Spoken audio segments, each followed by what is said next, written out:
หากเจอ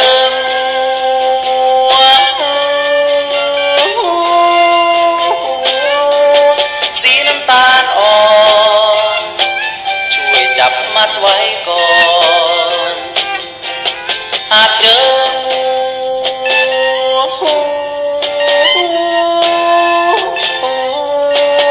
สีน้ำตาลอ่อนมัดไว้ก่อนอย่าปล่อยไปไผ่ปะมอดทึกำเนอะอีมุกนี่นะไผ่ปะมีรางวัลสมนาคุณเฮ้อไผ่ปะมอดไว้กำเนอะแล้วจะมาขอบคุณเฮ้เนาะไปซอกหาอีมุกต่อไปเนาะเอาใส่เฮ้แล้วเนอะพ่อแม่พี่น้องครับผมใส่เฮ้เรียบร้อยเนอะนายก้อนทองใส่ให้เรียบร้อยครับผมขอบคุณครับสวัสดีครับ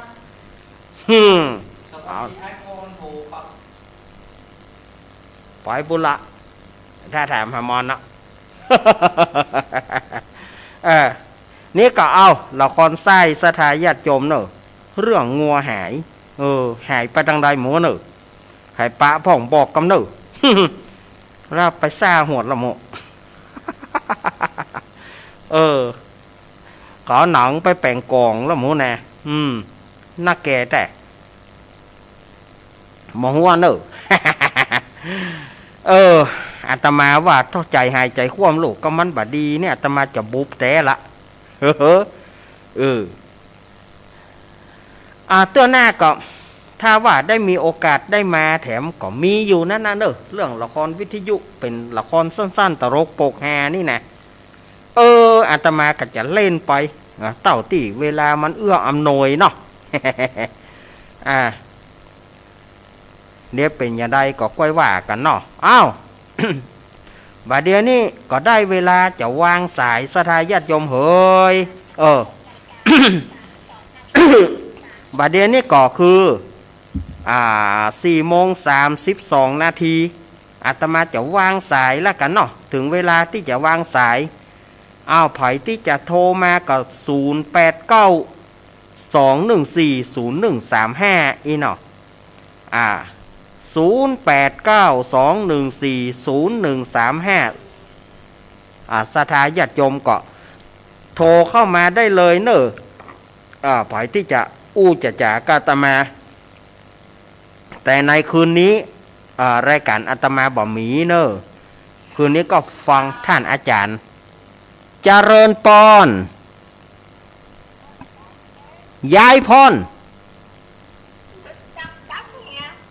ฮะก็ดีแล้วหรอก็จัดแล้วหรอ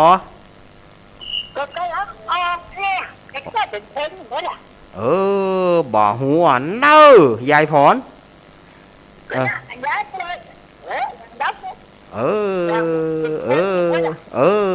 อาตมาให้อาตมาก็ไม่รู้เนอะยายพรเนอะอาตมาก็อยู่เนี่ยเนอะฮะโทรไปก่อมฮับ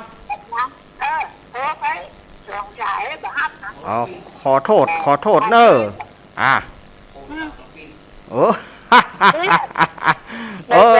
อาขอโทษขอบคุณยายพรเนอะที่แจ้งผลการรับฟังเนาะยายพรยายฟังแล้วยายมาแจ้งอาตมาก็บ่จ้างเงี้ยงใดยายพรเหยจะเริญปอนกับไว้สาลูกแน่นแม่สีกุลตันธุระยาวมาเลี้ยวแม่สีกุลว้า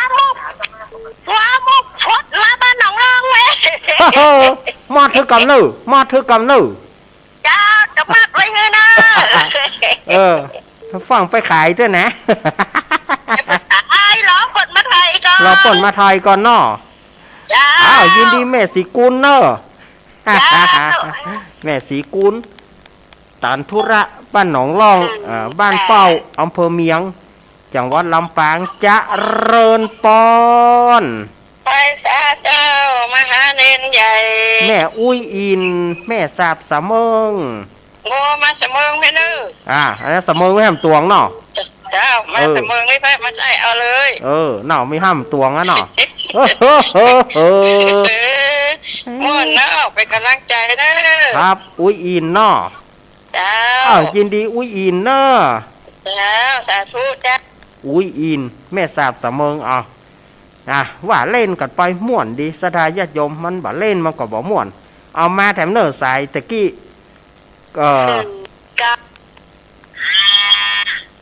เจริญปอนแม่สีทอนจากไรสาเจ้าลูกเด่นแม่สีทอนเปรมจิตเจ้าวันนี้ชัดเจนนี่แหละพระบาทอุดมนะลูกเด่นพระบาทอุดมชัดเจนเจ้าฮ้อนขนาดฮ้อนขนาดเนาะเจ้าคุณจะโต๊ะก่อนตะปูน่ะบ่มีมันมอยออนฮอตไว้แดดมันมอยไว้แต่วันซื้อนี่อันไม่เข้าไปอันการเปลี่ยนดีกว่าเมืองแตกว่ะโอ้ม่วนว่ะ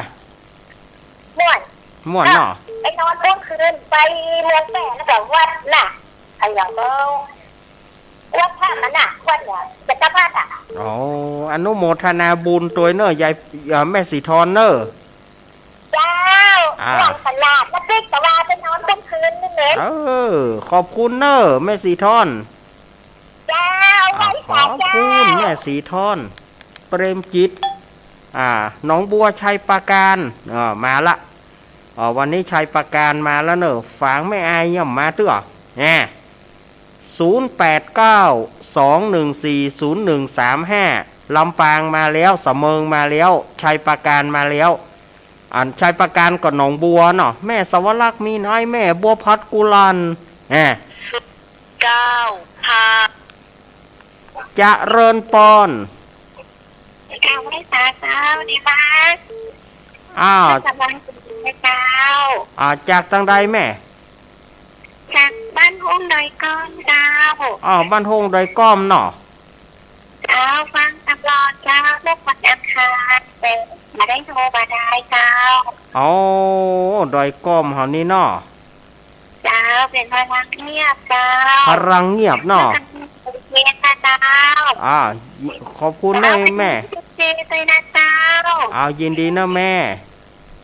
เจ้ากาวันตาเจ้าโอ้โหพลังเงียบๆเหรอดอยก้อมนี่อำเภอบ้านโฮงเลยเจริญปอนวัดการครับหลวงตานมัสการครับจะเป็นขอนิพพานนะอาจารย์นะครับ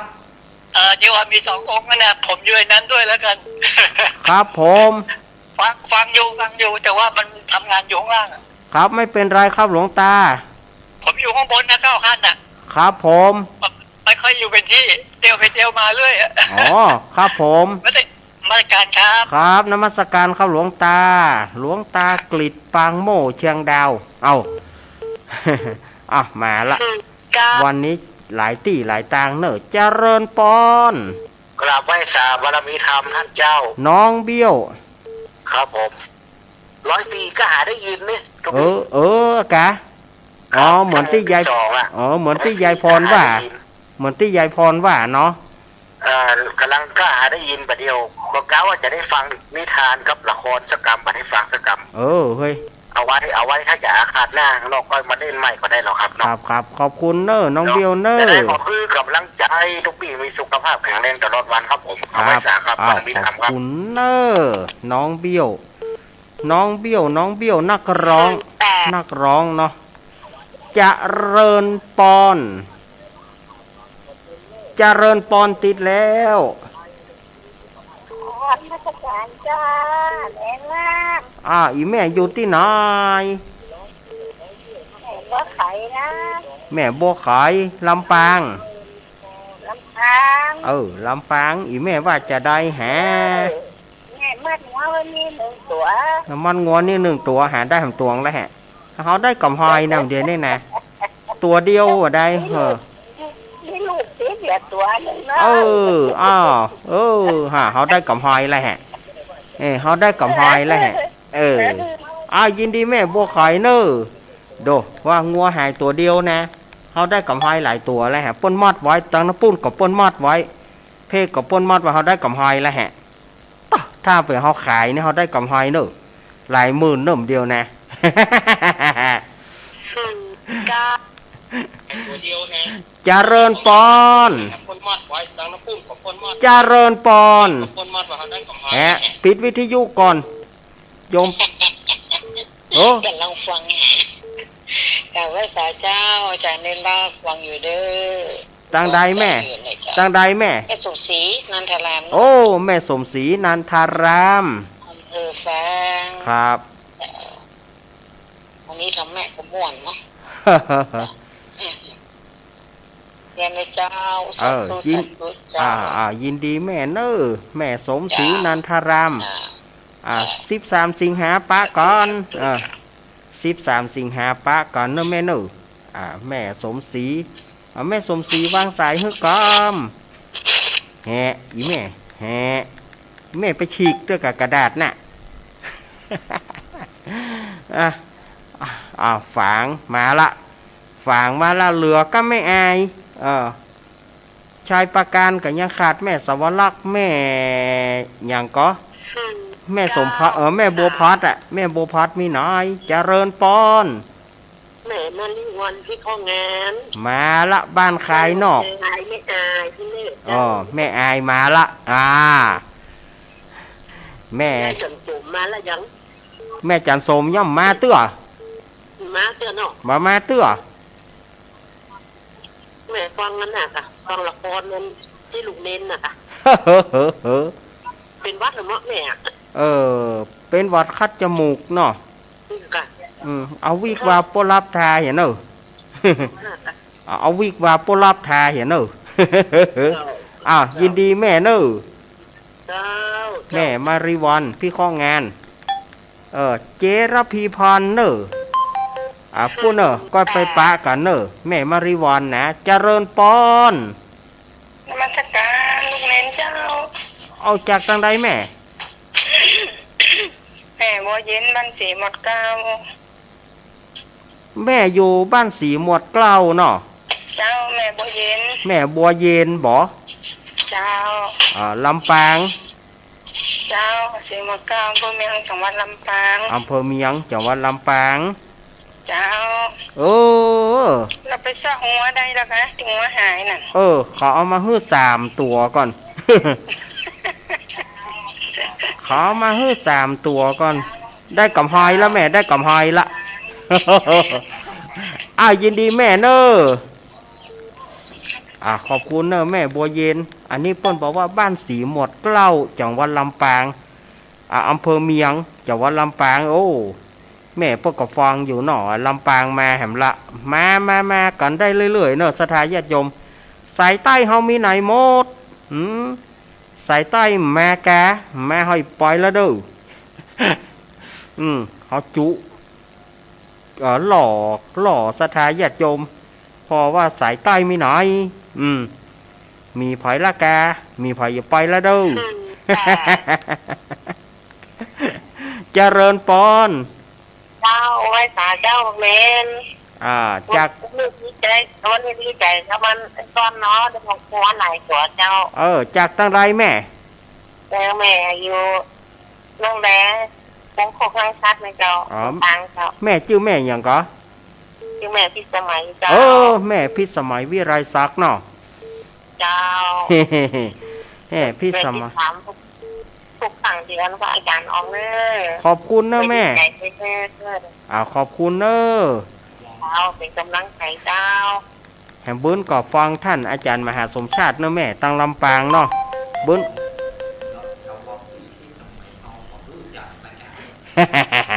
แหมบุญก็ฟังท่านอาจารย์มหาสมชาติชาตาปัญโยเนอ2 ทุ่มถึง4 ทุ่ม เจ้า เจริญปอน รีบกอบรีบกุยรีบต่อรีบพายสลัดจะวายสายบัวจะน้า มาแล้วแม่อาย มาแล้วแม่มารีวันถามหาลูก แม่มาริวันถามหาแม่จันสมก็เลยว่าอดบ่ได้แล้วเนอะอีก ไปทำงานอสมขึ้นบ้านมาเดี๋ยวนี้ได้ยินแม่มารีวันดีเลยแม่มารีวัน กินน้ำร้อนตลอดเลยเนอะไม่ใช่น้ำมันใช่น้ำอุ่นนะน้ำร้อนเดี๋ยวก็หายอ่ะเป็นหวัดลำต้องกลัว น่อ เจ้า เมื่อเป็นหวัดวิกซ์วาโปลับไปเนาะ น้ำร้อนไม่ใช่น้ำนี่ไม่ใช่น้ำอุ่นนะ เออ เจ้า ครับ กำลังใจเนอะ ครับ เจ้า ขอบคุณแม่จันสมมณีจักรค ค รั รับ บ นะเจ้า ครับอันมมีไหนฮะมมีไหนแม่ปราณีมณีจักรมาละมณีจรย่อมมาเตื้อ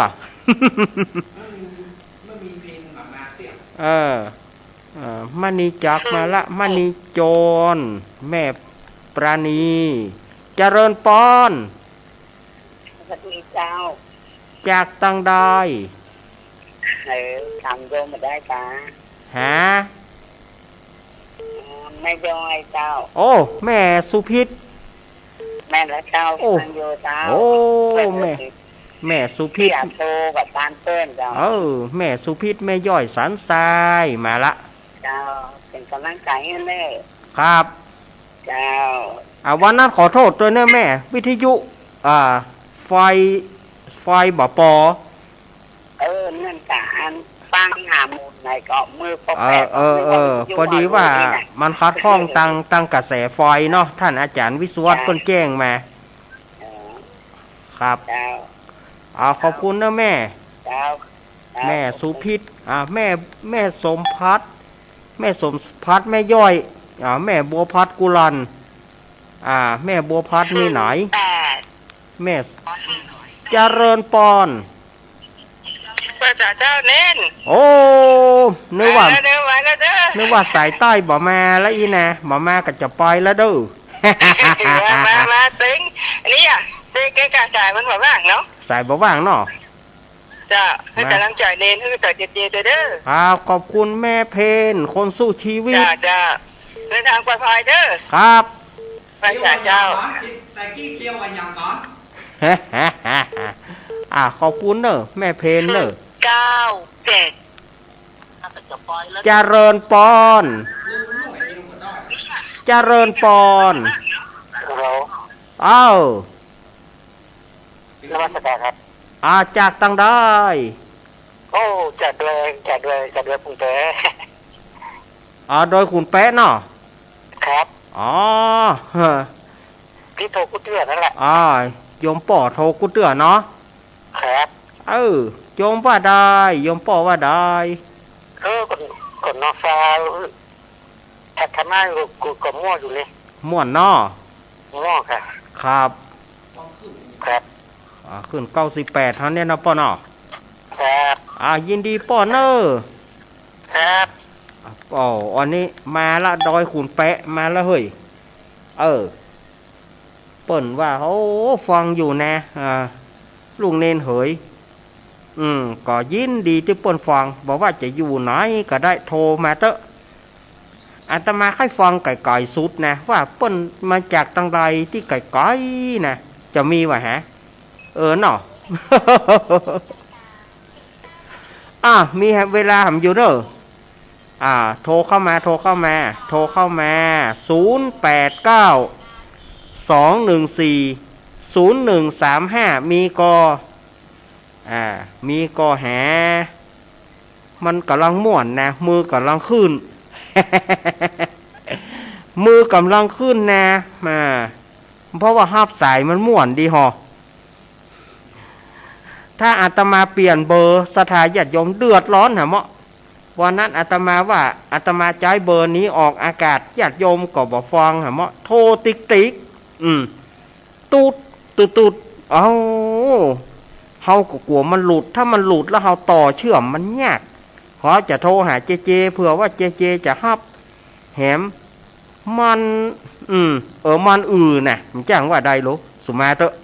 มันวันนั้นนะโทรศัพท์ซ้ายก็กำเนาะซ้ายกำออกหน้าไม้ขวาฮับโทรศัพท์จากญาติโยมมือเหลือลูกปาดก่อนน่ะ มีก็หา089 214 0135 จะไปฟังน้อยใจเต้นนะมาแหละไม่เหยมา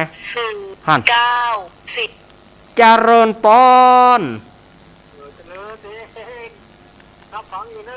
ฮับฟังอยู่เนาะจากตั้งใดป่อดิพ่อฟังอยู่ในท่าพยาอยู่ตำบลวังเงิดเว้ยโอ้แม่ท่าลำปางเนาะในท่าลำปางครับป่อจำรัดไก่ม้าเนี่ยป่อจำรัดดิเนาะครับป่อจำรัดโอ้ร้อยแปดที่8เลยโอ้โธ่วันที่15 กรกฎาคมไปปากันที่ตรงโป่งเนอะครับไปปากันปุ่นแล้วแจ้งตัวเนอะอันนี้ป่อจำรัดแหนอีเนาะครับยินดีป่อเนอะขอบคุณแฮมซักสายหนึ่งมีก่อน่ะอาตมาอยากจะฟังเสียงพี่น้องตังอีสานนะที่ป่นฟังตังเฟซตังไลน์น่ะเนาะอาตมาค่อยได้ยินนะไกลๆอย่างตังที่อีสานนี่จะมีวะฮะที่ป่นฟังหรือว่าอยู่ทางภาคกลางนี่นะมีวะฮะเจริญปอนเจ้านมัสการเจ้าแม่อยู่ทางใดแม่อยู่เกาะขาบ้านจูดเจ้าเกาะขาลำปางหลวงค่ะแม่ชื่อแม่หยังเจ้าฮะแม่ชื่อแม่หยังก่อเอาล่ะยุ่งไรแม่เหยสุมาเตอทำสายหนึ่งอินดูป่นบุญมานี่ยุนมีไหนบุญมานี่ยุนมีก่อมาหำกำล้อมาหำกำล้อแห่งสายหนึ่งเนอะสายสุดท้ายท้ายสุดไฟจะมาปิดเบรกขึ้นอาตมาอันเจริญปอนตั้งได้ไปเจ้ามันดับไปนะแม่ชื่อแม่อย่างก่อแม่สีทอนอันนี้ก็แม่บ้านจูดเกาะขาบ้านจูดได้เนาะบ้านจูดบ้านเจ้าครับยินดีแม่ก็คาลำปางเนาะเอายินดีแม่เนอ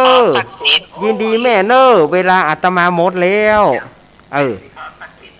หันอีแม่เหยอีแม่หังไปเปิดวิทยุละทีนี้พอแม่เปิดวิทยุเนี่ยมันก็มีปัญหามันมีปัญหาอย่างใดมันก็กวนกันเบออีแม่ก็บอกฟังเฮาหาฟังแม่ไปฟังวิทยุเนี่ยมันก็อิดแน่จะไปลืงนะแม่จะไปลืงนะ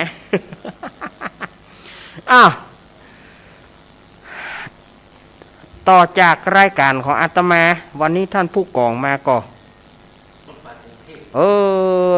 ท่านผู้กองไปกรุงเทพเนาะก็เดี๋ยวก็จะมีธรรมะแล้วก็รอถึง6 โมงเมื่อถึง6 โมงก็เป็นรายการสารธรรมยามค่ำช่วงของ